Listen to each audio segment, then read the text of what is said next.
Yeah, my name is Rachel Hawkes. I'm from Deft, Deft UK. We're all about trying to inspire individuals to demonstrate skill and cleverness, but be ethical about it. So really kind of passionate about the ethical debate and how applicable it is within the industry in order to actually implement certain practices that are talked about and making sure that products are actually ethical and what that means. So I thought, okay, how do we define ethical? So I want to throw it out to the audience straight away. What does ethical mean to you? Any suggestions? What does ethical mean? I do have a definition here, just in case you didn't get any suggestions. Oh, wonderful! Thank you so much. Something that's fair. Something that's fair. Yes. The whole of society and people. So something that's fair, whole of society and people. Does that also include the environment? It does. Yeah. Does that also include our ability to be creative as well, and how much that affects things? I think that's brilliant, because it uses keywords like fair and people, and ethics is all about how we communicate and how we connect with each other and our relationship with each other, but also the environment as well. I found a definition that I find interesting. It says relating to beliefs about what is morally right and wrong, and I think the key word is morally, and that has become very sort of subjective, I suppose, as we move forward politically and socially.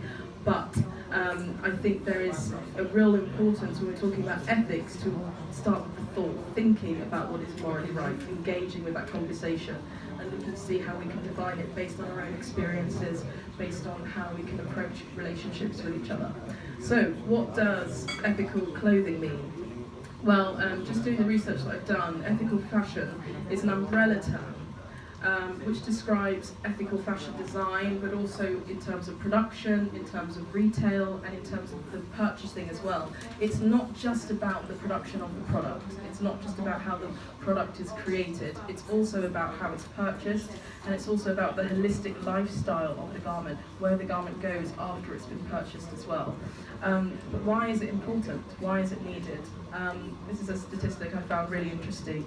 Over 100 million people visit London's Oxford Street alone every year, which kind of shows you the high demand that is faced within just one street within London, and obviously across the planet, how much fast fashion is needed to meet the demand.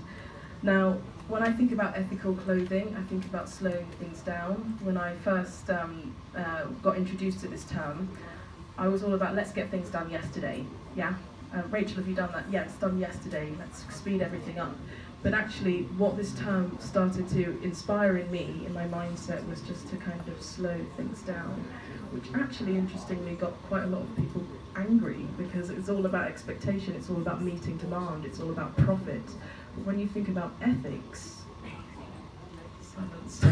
When you think about ethics, it's suddenly things need to be slowed down, and that doesn't always correspond with things like business. I was talking to a gentleman earlier, inspiringly, who was talking about how can business and integrity come hand in hand? Can it?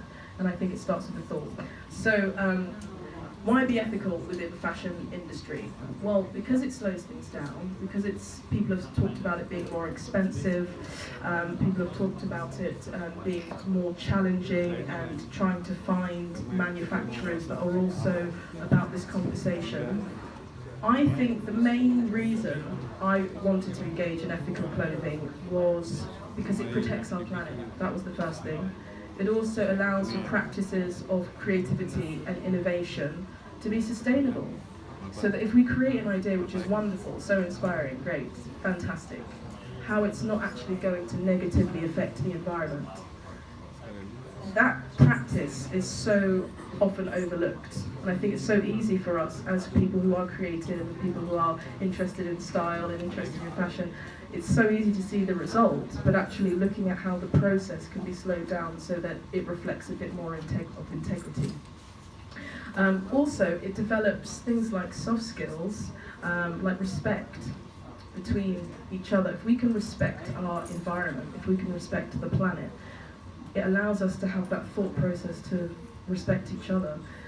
Also reflecting integrity, knowing what's right and wrong, sustainability, allowing the planet to progress without having too much of a negative kind of carbon footprint on it, being accountable for our actions, so slowing down the process again by thinking more about how we're creating and manufacturing products. And also honesty.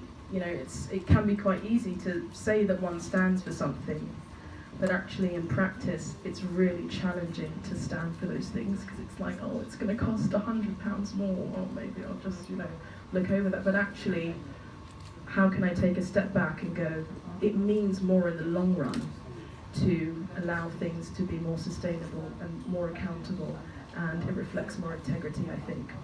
At Deft, I was asked last year by so many individuals that said, when is Deft's collection coming out next? Why can't I see it on the website? And I had to kind of bite my tongue awkwardly and just look and go, I'm doing the research on it. And the reaction was kind of like, what? You know, what are you doing? Just get it out, just do it, fast fashion, you know, the pressure to get things done. And my reaction was, no, I need to think about things more. I need to take a step back and actually think, how is this manufacturing process going to affect the environment? How am I going to make it more positive for everyone involved? And how can I think about what I'm going to do in order to make it better for everyone involved? So what are the consequences of unethical practices? Well, there's loads of literature, there's loads of websites, there's so many wonderful documentaries that are sort of fly-on-the-wall documentaries that really look into the issues within unethical practices. Things like terrible, the level of lack of humanity in certain situations in terms of manufacturing is really upsetting, and the working conditions, the lack of pay, 14-hour days on average in some factories. It was seen in 3 million people, majority of women in India, are allowed to work in inhumane conditions. Workers start off at a low monthly wage of about £25 on average monthly. A typical workday would start at 8 a.m. and end at 10 p.m. You know, things like abuse and beatings and lots of kind of expectations for workers without it being realistic, and then the consequences of those expectations not being met. But loads of reports are published on fabricoftheworld.com, which looks into how unethical certain factories are being, and looking at how we can actually certify using Ecotech's certification and inspections in order for these conditions to improve. So Fabric of the World is a really, really insightful website if you're interested in understanding how these consequences are affecting individuals across the world. But as I was talking to a lady earlier, really inspiring conversation. It's been really fun today. We've met some really great people so far, and I hope that continues. And we were talking about things, and you know, we were talking and talking and talking. It was wonderful. But then actually, well done is better than well said. I think it's about actually implementing these practices and actually thinking and vetting the manufacturers that we're working with, and thinking about how they are getting involved in this ethical movement so that things actually happen, so that action can speak louder than just words. So what is the solution? So I thought, I found this really interesting challenge that basically reflects thinking outside the box. I think it starts with thinking. The late Margaret Thatcher did a speech, and she said that what's your thoughts, because they become words. What's your words, because they become actions. What's your actions, because they form your habits. What's your habits, because it defines your character. What's your character, because it defines your destiny. It really does start with your thinking. And I think with the whole movement of slowing things down, I think it's important for us to take a step back and just think about how our practices can improve. So I basically brought an activity. If you complete it successfully, you get a box of chocolates. Yeah, so in terms of the supply chain, thinking about slowing things down, but also thinking about how ethics can be a part of the supply chain. Not just thinking, okay, design, straight to distribution, but actually how ethics can play a part in every single section of the supply chain, starting with design, the thought. So for example, with Deft, when I first thought about this range, I thought about a philosophy that I really enjoy by Ralph Waldo Emerson, which says to be simple is to be great, so wanting to keep the designs really simple and using materials that are also quite simple to source but also ethical as well because of their either being organic or recycled, and just keeping it simple straight away from the design rather than thinking later on how it can be ethical just with the manufacturing. And then also in distribution, which I'll come to in a moment. Thinking about the holistic life cycle of garments. So if you are sourcing the materials, where they're coming from, but also where they're going. How they're going to be used again. Can they be recycled? Can we inspire consumers not just to be consumers, but also producers as well, creating like prosumers?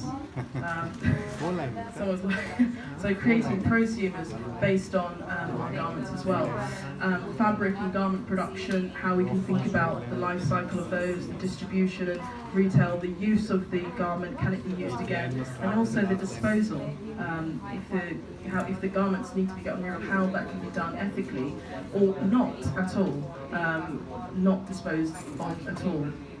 So also thinking about the story behind your garment and where it came from, the inspiration, where the design came from. For example, every piece within the Deft ethical clothing range, there's a philosophy behind it. So as I was designing it, I was thinking about how the consumer could be inspired by wearing the garments which I'm wearing today, so how workable they are, how they make me feel, what was the kind of philosophy behind them.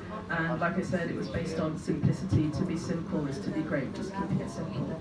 But also educating the customer, keeping that relationship, I love this word, woke, on their purchases, how educating the customer allows for that ethical conversation to continue. For example, with the ethical clothing range, I'm thinking about having literally a story behind the garment that the customer can actually read as to where it came from, the factory that it was created by, and the workers that created it as well.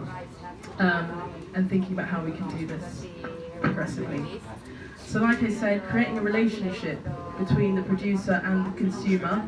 Can we add a step to the supply chain? Can there be a part where actually we're educating the consumer and thinking about how we can do that, and how we can help our consumers to be more ethical with their garments and slowing things down. It's so easy for things to get fast and to overlook things, but how we can actually slow things down. So I suppose the debate is about slow fashion versus fast fashion. So wanting to slow things down, wanting to think about how design can actually implement ethical practices. So fast fashion is the term used to describe clothing designs that move quickly.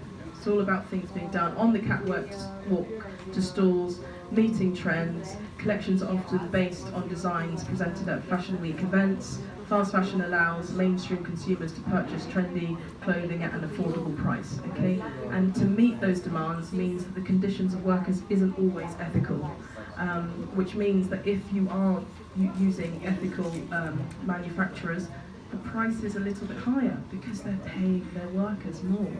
They're appreciating and valuing their workers. And also the workers perhaps aren't working 14-hour days, which is completely inhumane. They're working less a day so that they can spend time with their families, so that they can have a life outside of work.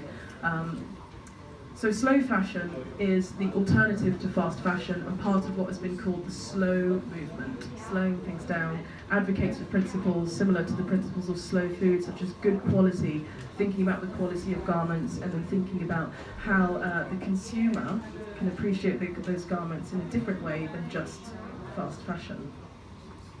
So I think it's all about changing the game, changing the design aesthetic to create a slower and more qualitative process that is ethical. So thinking about how ethical practices can be implemented within the supply chain, and I think it starts with a thought. So yes, it comes to the Deft ethical clothing range, which is all sustainable, all manufactured within Portugal with an Ecotex manufacturing plant, and it's our first ethical clothing range as well, so I'm really excited to present it. Thank you so much for your time. Thank you. Thank you.